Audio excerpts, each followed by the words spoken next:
All right, welcome back to Virtual Wellness Day. Our next presentation is by Lisa O'Gorman. She's an emotional weight loss coach and emotional freedom technique practitioner and an executive chef. And she's used all her first skills to overcome major diagnoses, medical diagnoses in her own life, multiple sclerosis and breast cancer. And she's living proof that energy work and nutrition and working on the whole spectrum of mind, body, and spirit really work to produce total health. Thank you, Christine. Welcome. And thank you, everybody, for showing up. And Christine nailed it because it takes everything to create health. I got the nicest compliment on a picture when I posted a new picture. Somebody said, wow, you're really taking care of yourself. I was like, yeah, it's a lot of work. So I have overcome multiple sclerosis, like Christine said, and breast cancer. And when my first symptom of the MS was that not the first, but the defining symptom was that I went blind in my right eye. And when that happened, I went crazy, looking for researching what I could do, how I could help myself. And that's when I became so passionate about inflammation, because that was a major inflammatory disease. So the first thing I did was get rid of flour and sugar. It's been, 25 years, almost 30 years I've been off of that. And it's not impossible. Listen, I have the biggest sweet tooth of anybody, but there are other sweeteners out there like monk fruit and stevia. And, you can use dates to sweeten things and maple syrup, but, and they all have a lot of nutritive properties to them as well. So what is inflammation? Inflammation, there's two types. There's acute inflammation, which is like when you stub your toe or you cut yourself and your body sends all the white blood cells and everything it can to help heal it. And then there's the chronic inflammation, and that's the slow kind of rusting of your body, so to speak, through all these different modalities. And there are a lot of things that contribute to it. So one of the things that inflammation comes from is, of course, your food. And that's just one aspect of it, because there's the standard, I know a lot of you are in Canada, but the standard American diet, which is full of processed foods. And it kills me when I go to other countries and then you see all the McDonald's and all these American fast food places. I'm like, no, you have such a healthy lifestyle without this. But so eating a lot of processed foods, a lot of bad processed oils is a big thing that adds to inflammation. That it's kind of a simple solution, but it really isn't, because I'm the person that nobody wants to go grocery shopping with, because they're like, well, this looks good, doesn't it? I'm like flipping it over, reading the very, very fine print. And I'm like, nope. My sister-in-law, God bless her, she's fantastic. I adore her. She's like, look, I got this really good salad dressing for us, because she knows I'm a health freak. And I was like, oh, that looks great. And it says, heart healthy and good for this, good for that. And I flipped it over. First ingredient was high fructose corn syrup. I said, well, I guess I'll be making salad dressing. It's not a problem. It's easy. But a lot of the oils that you see in all these processed foods, especially canola oil, are super duper processed, so that they may start out as being somewhat healthy, but by the time they hit the bottle, they're pretty toxic, especially canola oil.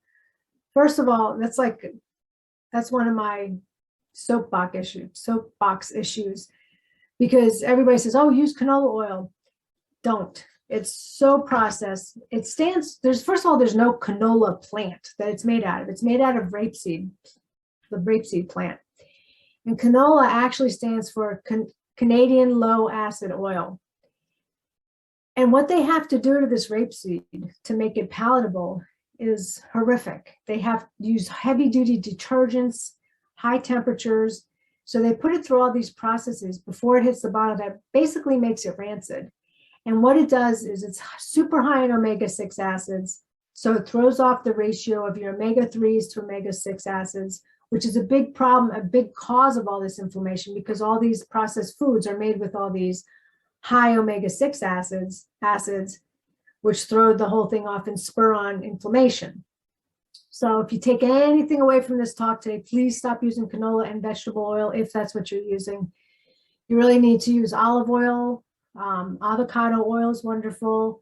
Coconut oil.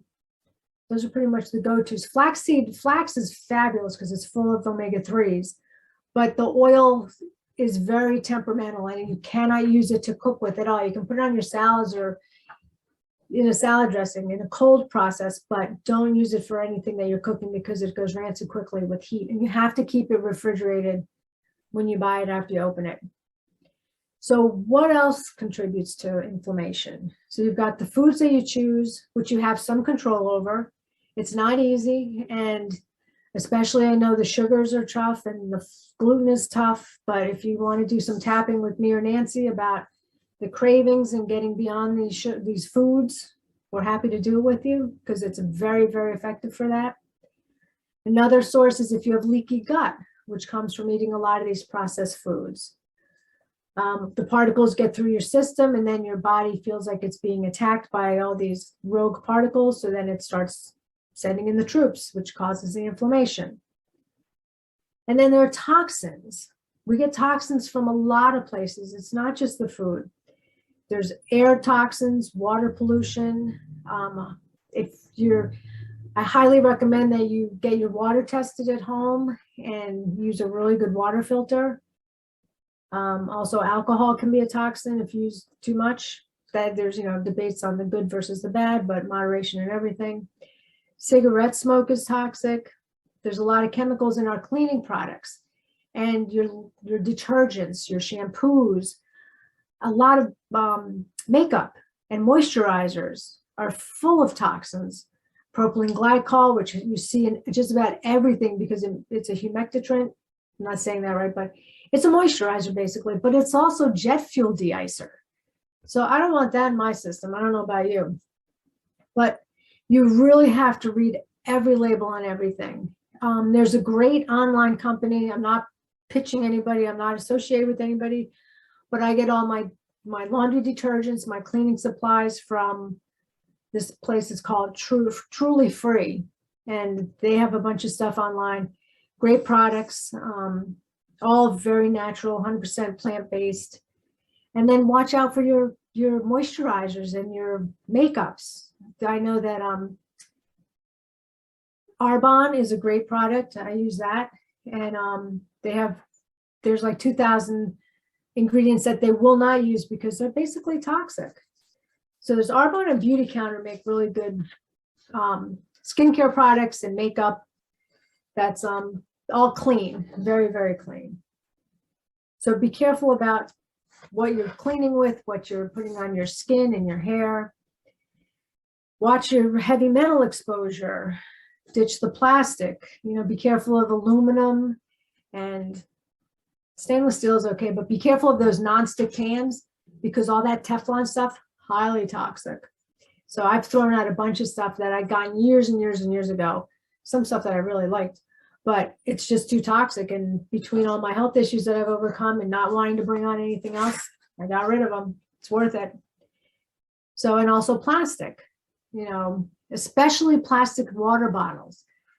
Plastic, if those water bottles sit in your car and get warm, all those BPAs leach out into the water and make it very toxic.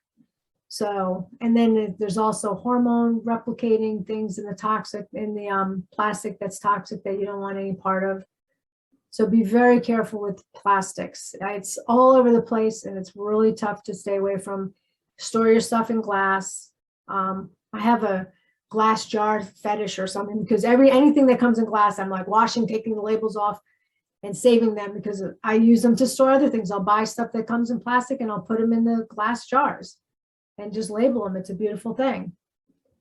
And then there's, the big debate over organic. Some people are like, oh, it's useless. It's just more money. It doesn't mean anything, but it really does because there's so many pesticides being put out that are just toxic and they're adding to our toxicity, which adds to our inflammation, which degrades our health. And you're doing everything else to be healthy. So, there's what they call the dirty dozen and the clean 15.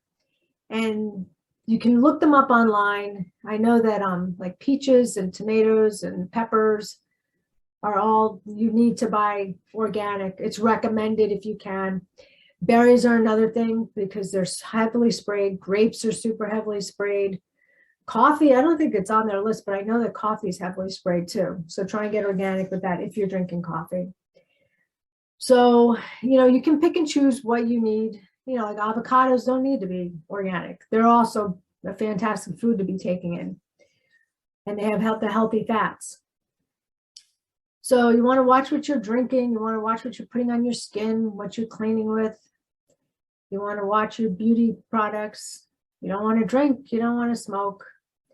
And you want to stay healthy and stay away from infections, because infections are another form of toxicity. And then there's always the antibiotics that they give you when you get an infection half the time. And then you have to replenish your microbiome because it kills all the bacteria, the good and the bad. So be careful with that stuff. And then there's another toxic thing called stress. And stress is a killer in so many ways. It is so toxic. And we all have it. We all have different degrees of it.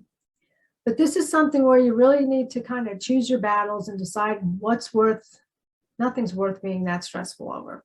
I mean, there's a lot of stresses in life, not debating that. We all have them, but do everything you can to mitigate your stress. Tapping is a great thing for stress. It's been proven to decrease cortisol in just a few sessions, and cortisol is an inflammatory marker. So watch your stresses. There's also, I call media stress. I tend not to watch a lot of TV, and I hate to say it, but ignorance can be somewhat bliss. If something happens, I'm like, I'll find out about it. Somebody will tell me if it's important, and I will find out about it. Basically, my husband and I will put the TV on. It's like, let's watch the weather. And then after that, it's off because it's so toxic. All the just mumbo jumbo about this and that. It's like too much chatter.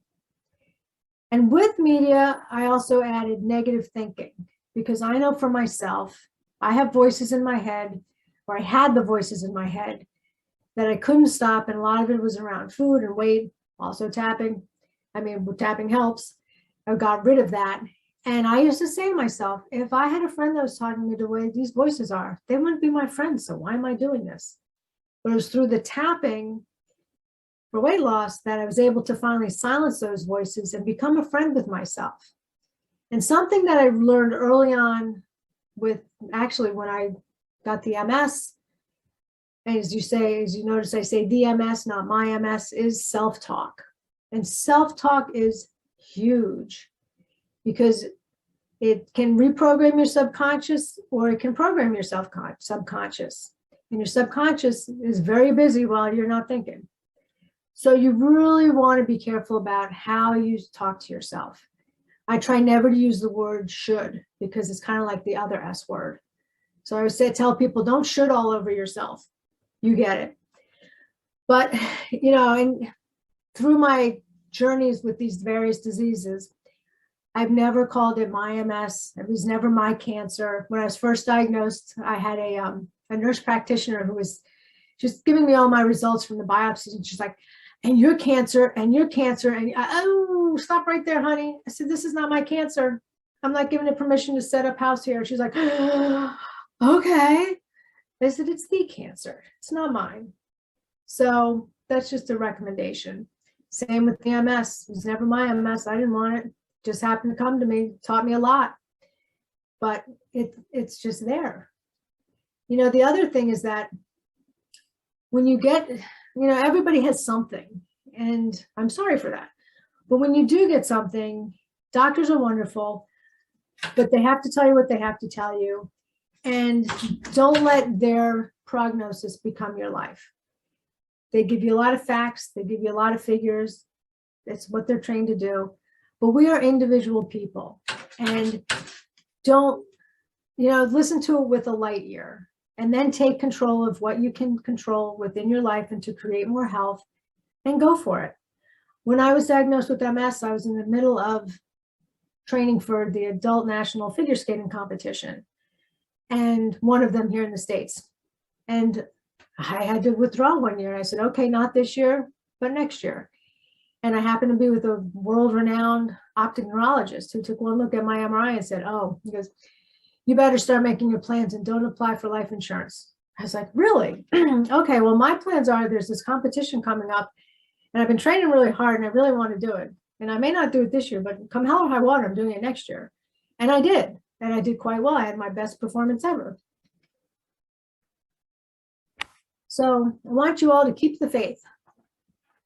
And I have another program through Lavender Lane, which is to help support women and men in their journey with dealing with health issues, which is from diagnosis to unsinkable. And that's where I support you through tapping and mental imagery and my experiences to take whatever it is that you're dealing with and prepare for the best possible outcome available. Because you can beat the odds, they're just odds. And whose odds are they? They're a book, they're not yours. You're special and you've got an amazing amount of healing power in you. And your thoughts and self-talk are really key because that programs into your system and it keeps everything going and it helps create health and wellness and healing. So if anybody has any questions, I'd love for you to put them in the chat or put your face back on. I'd love to see people, but I'd love to help anybody with any questions that I could.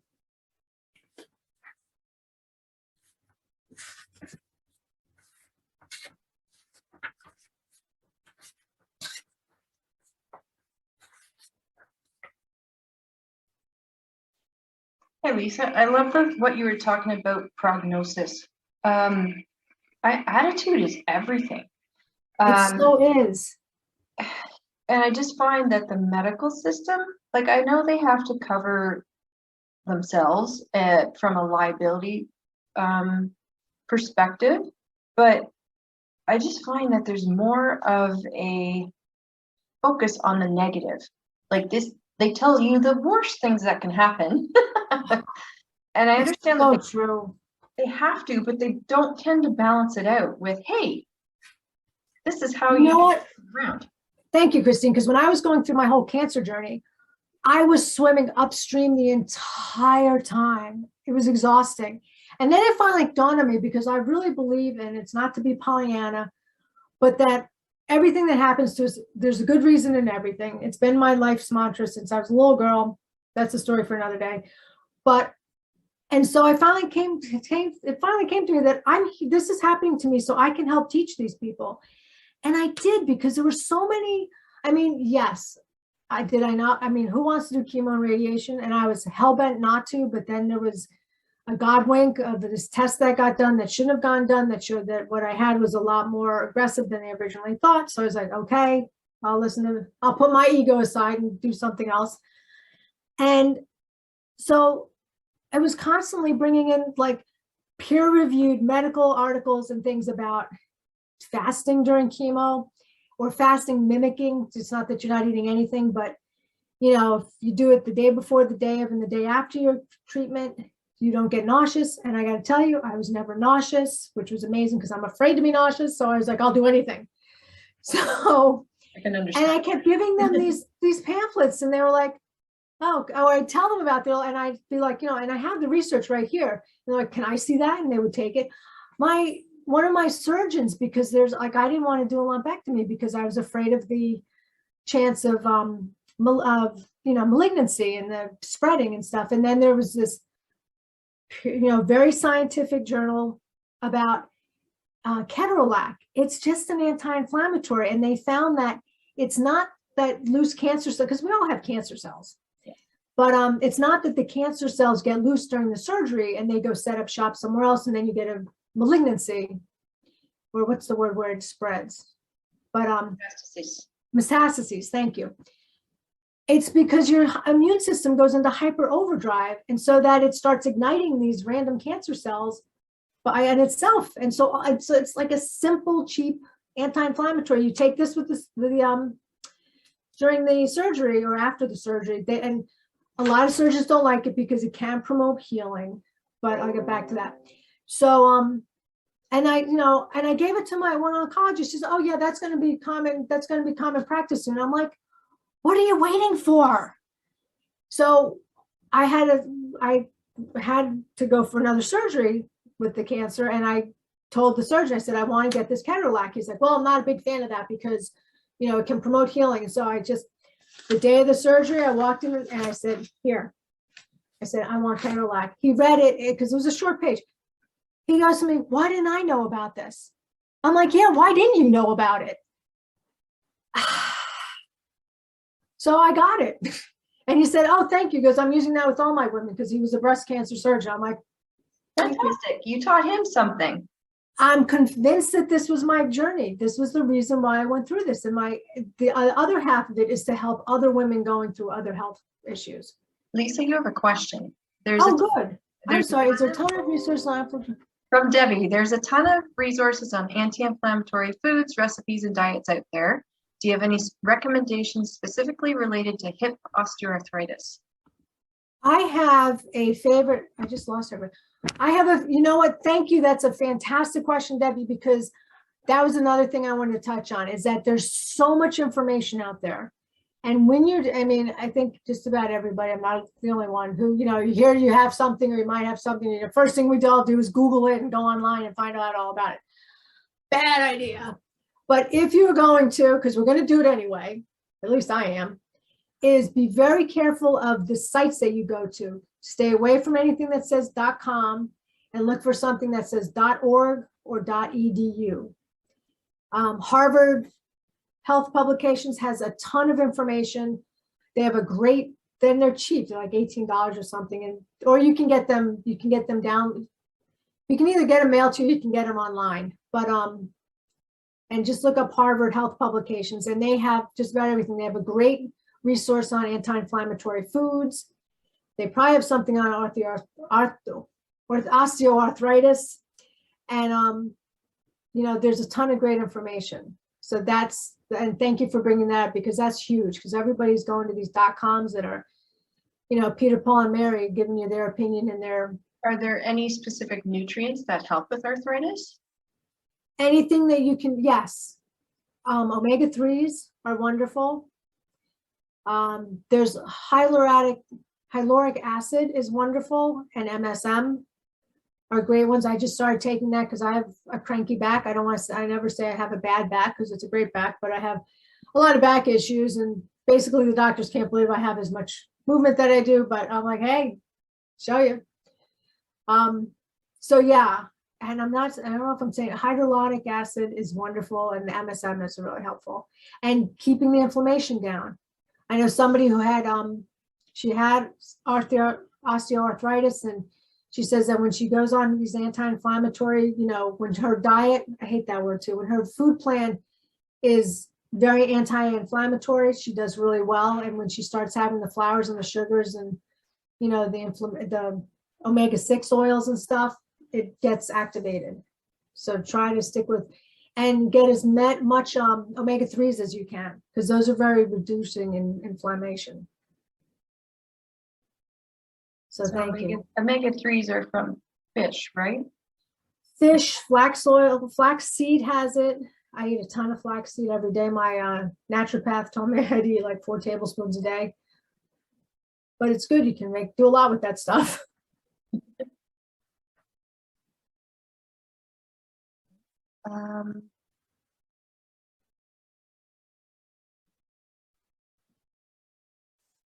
Any other questions? Any thoughts?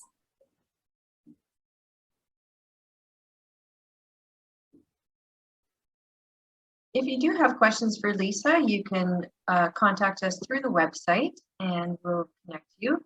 And you can book a free consult with Lisa at any time. Just go into online booking on lavenderlaneptw.ca, and you can do a discovery call and figure out what is the best plan to put together for Lisa to construct with you that is really individualized to your needs. Thank you, Christine. You're welcome. All right, folks, thank you so much. Well, thank you. It's been wonderful and good to see everybody, and stay healthy. Yes, good luck with the snow in Connecticut. Thank you. It's very beautiful. So all of Lisa's sessions are done through our Jane app, and it's a secure video call. And the nice thing about our virtual sessions is we can treat anybody anywhere in the world. So it's a lot of fun. Yes, Thank you so much, Lisa. my pleasure. Oh, there's one more thing I want to add is that this inflammation stuff does affect every part of your body in different ways. It affects your brain, your cardiovascular system, your muscles, your bones, your skin, your liver, your kidneys, your GI tract, your lungs, your thyroid. So it's really, I mean, whether you have anything or not, it's really important to keep inflammation down because it just keeps your body clear of all these little invaders. So I'm all for it. So good luck. Thank you, Lisa. Thanks, Christine. Thank you, everybody. Have a great day.